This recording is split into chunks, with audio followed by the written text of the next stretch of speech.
This week we are looking at motivation in the workplace. So I hope you are motivated and ready to get to work. And I wanted to talk to you about one theory, and this is Victor Vroom's theory called Expectancy Theory. And this is a theory that I think sometimes seems a little complicated just because of some of the terms that they use, but I think is just really one of the most practical theories of motivation.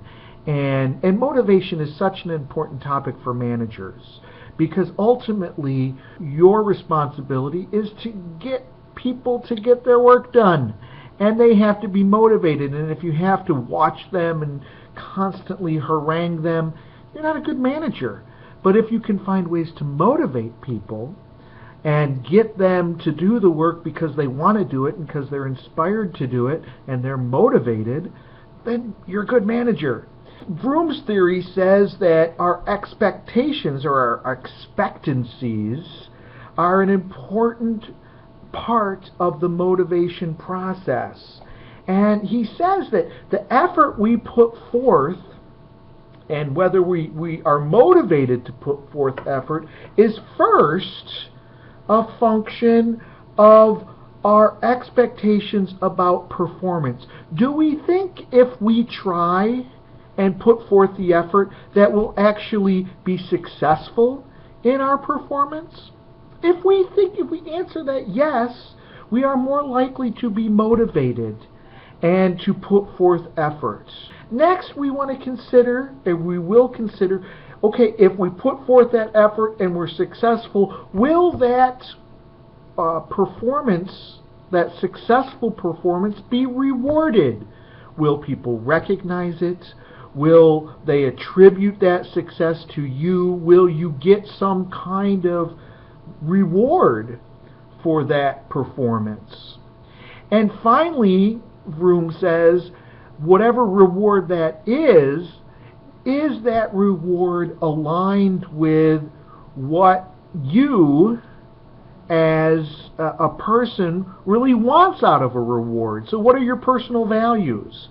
And what personal goals do you have? And does that align with the type of reward that you get for successful performance? Okay? So very logical theory when you think about it. But it has some very specific implications in my eyes, and I think in the eyes of others. One is that one of the best ways to motivate your employees is to help them to be capable.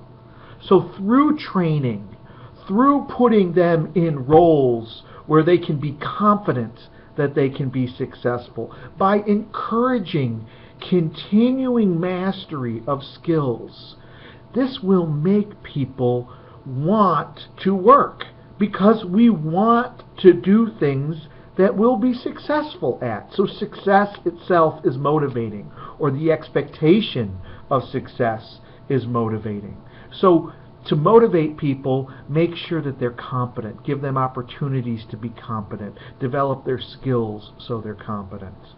Next, pay attention to the work that your employees do and reward the work that employees do.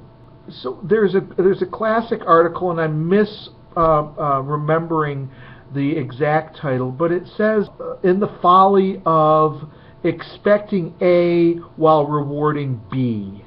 Okay? And so oftentimes our reward systems are not aligned with the real behavior that we want our employees to exhibit. We have to think about, how do we reward behavior? And the first step is we have to recognize success.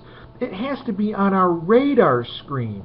So bosses with the attitude that, hey, it's just their job, why do I have to reward or recognize their work, don't understand motivation. That yes, it's their job, and you want them to do their job with a gusto. And you do that by recognizing and rewarding the work that people do. Now again, those rewards aren't just aligned with the organizational strategies, but we have to know our individual employees and what they value in a reward. Does the person value having more flexibility in their time? Do they value social recognition?